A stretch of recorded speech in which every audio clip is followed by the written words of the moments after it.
मेरे पापा हम किराए पे रहते थे, इसलिए हमारे पापा ने बोला कि हमारी इतनी औकात नहीं है। उन्होंने कहा हमें बेटी दे दो, बस हमें बहुत है। मेरे हस्बैंड दारू पीते थे, गुटखा खाते थे, हर चीज़ करते थे। मेरी सास भी नशा करती, मेरी नंद भी नशा करती, मेरे ससुर भी नशा करते हैं। 1 रुपये नहीं दे के गए हैं। घर में ना राशन था, बाप भाई ने थोड़े पैसे दिए, उससे मदद हुई है। पुलिस को बुलाती तो पुलिस कहती तुम्हारे घर का मैटर है, आपस में सुलझा लो।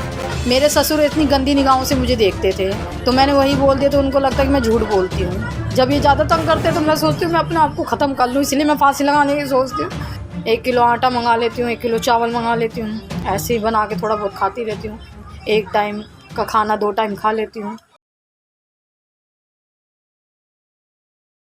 नमस्कार, मैं उमांशु और इस वक्त आप देख रहे हैं तहलका दिल्ली।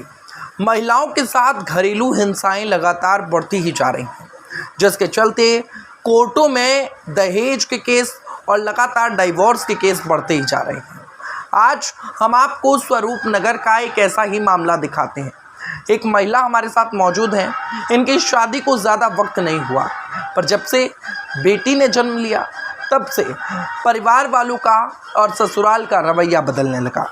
क्या नाम है आपका? अंजू। अंजू जी, क्या कुछ हुआ? कब आपकी शादी हुई थी? मेरी शादी दिसंबर 2020 में हुई है, 10 तारीख को। और इन्होंने मतलब पहले तो ये बोला था कि हमें कुछ नहीं चाहिए दहेज में। मेरे पापा हम किराए पे रहते थे, इसलिए हमारे पापा ने बोला कि हमारी इतनी औकात नहीं है। उन्होंने कहा हमें बेटी दे दो, बस हमें बहुत है। लेकिन मेरी विदाई 12 को हुई है, तो मेरे साथ नंद आके वो बोलती कि तुमने कुछ नहीं दिया सबके आगे। तो मेरे बाप भाई ने हाथ जोड़ के ये बोला कि मैं धीरे धीरे सब कुछ दूंगा तुम्हें। तब से इन लोगों ने मुझे तंग करना स्टार्ट कर दिया दहेज के लिए। मेरे हस्बैंड दारू पीते थे, गुटखा खाते थे, हर चीज़ करते थे। मेरी सास भी नशा करती, मेरी नंद भी नशा करती, मेरे ससुर भी नशा करते हैं। और सब लोग ये लोग मुझे तंग करते थे। मेरे नंदोई वगैरह सब लोग दहेज के पीछे मुझे मारते पीटते थे, सब लोग मिलकर। तो क्या कुछ आप दहेज में लेकर आई अपने घर से? मैं एक सुपर स्प्लेंडर बाइक, चैन, अंगूठी और घर के सामान वगैरह ये सब लेके आई। थोड़ा कैश दिया गया था। और आप ये सारा सामान लेके आई, उसके बावजूद क्यों आपसे लड़ाई झगड़ा होता रहा? जैसे कि फ्रिज वगैरह नहीं ला पाई, थोड़े बहुत और चीज़ें नहीं ला पाई, क्योंकि 20 दिन पहले शादी से दादी एक्सपायर हो गई, तो घर का बजट बिगड़ गया। कब आपकी शादी हुई थी? मेरी शादी 2020 में दिसंबर में 10 तारीख को हुई थी। ये लड़ाई क्या शुरू से चल रही है या अभी होनी शुरू हुई? ये मेरी शादी के 8 महीने मतलब विदाई हुई उसके अगले दिन से थोड़ा बहुत मुझसे करते रहे। मेरी सास नंद बोलते रहे, ताना दे। तो सबके घर में होता होगा, मुझे लगा ऐसे थोड़ा बहुत होता होगा। मैंने अपने घर वालों को नहीं बताया, लेकिन जैसे ही 8 महीने बीते, ये मुझे गाँव ले गए, उसके बाद से ज़्यादा करने लग गई ये मेरे साथ। अभी आपके साथ क्या आपके पति नहीं रहते हैं? नहीं, वो मुझे छोड़ के गाँव भाग गए हैं।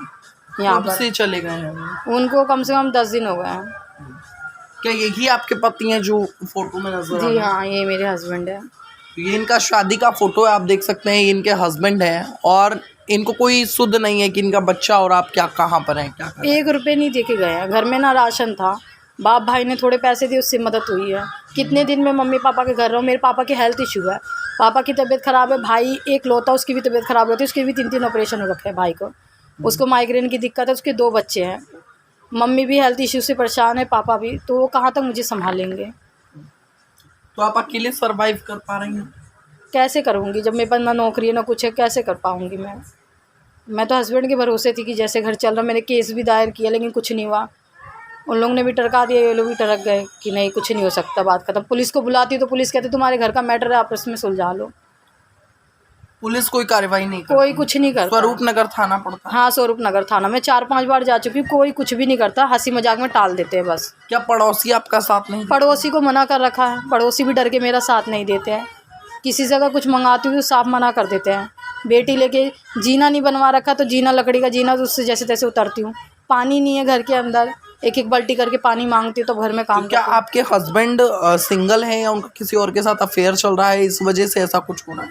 अब उनकी एक गर्लफ्रेंड थी, अब मुझे बाकी तो और नहीं पता कि अभी वो कंटिन्यू है कि नहीं। लेकिन मेरे हस्बैंड मेरे संग रहना पसंद नहीं करते हैं, वो मुझसे अलग ही सोते हैं। वो अपनी मम्मी पापा के पास ही रहते हैं, मुझसे कोई मतलब नहीं है उनको। तो क्या आपने ऐसी कोई चीज़ें भी देखी कि आपके पास कोई ऐसा प्रूफ है कि आपके हस्बैंड की कोई गर्लफ्रेंड रही है या है? पहले थी गर्लफ्रेंड, अब बाकी आगे का मुझे नहीं पता। कहते हैं उसकी शादी हो गई, अब मैं आगे कुछ नहीं जानती। बाकी बिना देखे बिना उससे मैं कुछ नहीं कह सकती कि है कि नहीं। क्या कुछ कहना चाहेंगी जिस तरीके से आपके साथ ये तमाम चीज़ें हो रही हैं?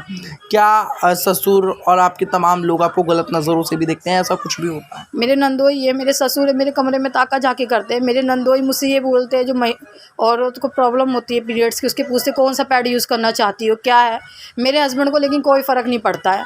मेरे ससुर इतनी गंदी निगाहों से मुझे देखते थे, तो मैंने वही बोल दिया, तो उनको लगता है कि मैं झूठ बोलती हूँ। मुझे गंदी गंदी गालियाँ बकते, पूरी गली में बदनाम कर रखा कि बहू बहुत बुरी है। मैं फिर भी रहती हूँ क्योंकि मेरे पास एक लड़की है, मुझे रहना था, लेकिन अब मैं नहीं रह सकती क्योंकि ये लोग मुझे मारते पीटते बहुत ज़्यादा। खाने को कुछ नहीं देते, गांव भाग गए सबके सब, इतना ज़्यादा परेशान करके रख रखा है सबने। किस किस चीज़ से मारा गया है आपको? ये मुझे लात घूंसों से ही मारते हैं, इसी सब चीज़ों से मारते पीटते हैं। जब ये ज़्यादा तंग करते हैं तो मैं सोचती हूँ मैं अपने आप को ख़त्म कर लूँ, इसलिए मैं फांसी लगाने की सोचती हूँ। लेकिन एक बेटी की वजह से रुक जाती हूँ कि उसकी ज़िंदगी का क्या होगा। कहीं ना कहीं कहा जाए कि शादी ने आपकी पूरी ज़िंदगी ही कहीं ना कहीं तहस नहस कर। हाँ, शादी ने मेरी लाइफ ख़राब कर दी है, क्योंकि मैं ये शादी इनके भरोसे करा था। इन्होंने मुझे ट्रस्ट दिया था कि मैं साथ दूंगा, लेकिन इनकी बहन की इस घर में ज़्यादा चलती है। मेरी नंद का नाम रेनू है, जो सब मेरा घर उजाड़ के रख रखा है उसने। वही मेरा घर चलाती है, वही जो बोल दे वही होगा इस घर के अंदर। इनकी बेटी का ही पूरा इशारे पे ये घर चलता है। उसी के बच्चे को माना जाना जाता है। मेरे बच्चे को कोई देखता भी नहीं है, पूछता भी नहीं है।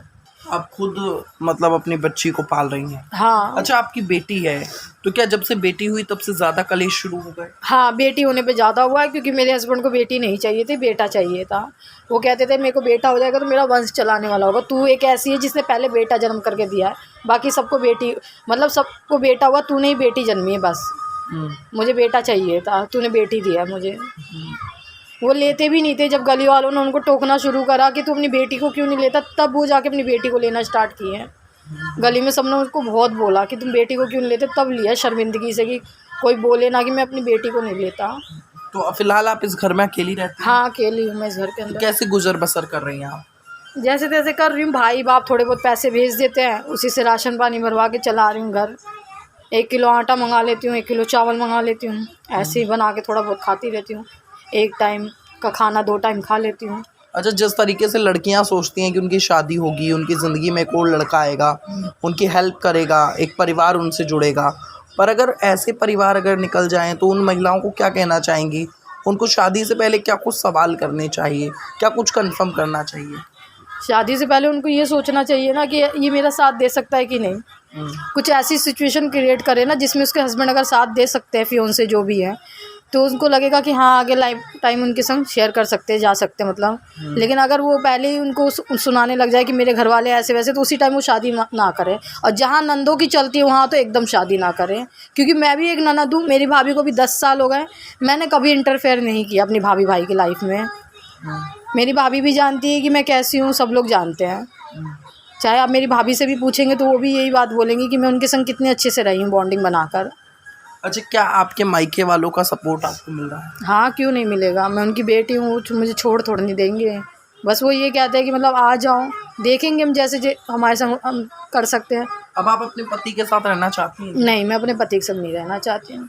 जिसने मेरी बेटी और मुझे छोड़ के गांव भाग गया, हमारे लिए राशन पानी कुछ भी नहीं छोड़ा, ऐसे भाग गया। हम भूखे तड़प रहे थे माँ बेटी, तब मेरे भाई बाप ने पैसे भेजे, तब जाके मेरे घर में राशन आया, दूध आया इसका है। तो फिर मैं कैसे रहूँ ऐसे इंसान के संग जो कहता है कि तुझे लेके क्या करूँगा, गालियाँ बकता है मुझे गंदी गंदी सबके आगे। अब आप डाइवोर्स चाहते हैं? हाँ, डाइवोर्स चाहती हूँ मैं। तो देखिए, कहीं ना कहीं हमारे साथ अंजू थी और इन्होंने अपनी पूरी कहानी बताई कि किस तरीके से इनके साथ शोषण हो रहा है, टॉर्चर हो रहा है, और उसके बावजूद पुलिस प्रशासन और कहीं ना कहीं इनके ससुराल वाले ही इनका कोई भी सपोर्ट करते हुए नज़र नहीं आते। पति जो हैं वो अपनी मम्मी का इलाज कराने के लिए यहाँ से चले गए हैं, कई दिन हो गए हैं, घर में कुछ भी खाने को नहीं है, पर उसके बावजूद आप सोचिए एक महिला जो है वो जैसे तैसे अपना गुजारा कर रही है, मायके से, मम्मी पापा से, भाई से सपोर्ट ले लेकर जैसे तैसे अपने दिन गुजारे।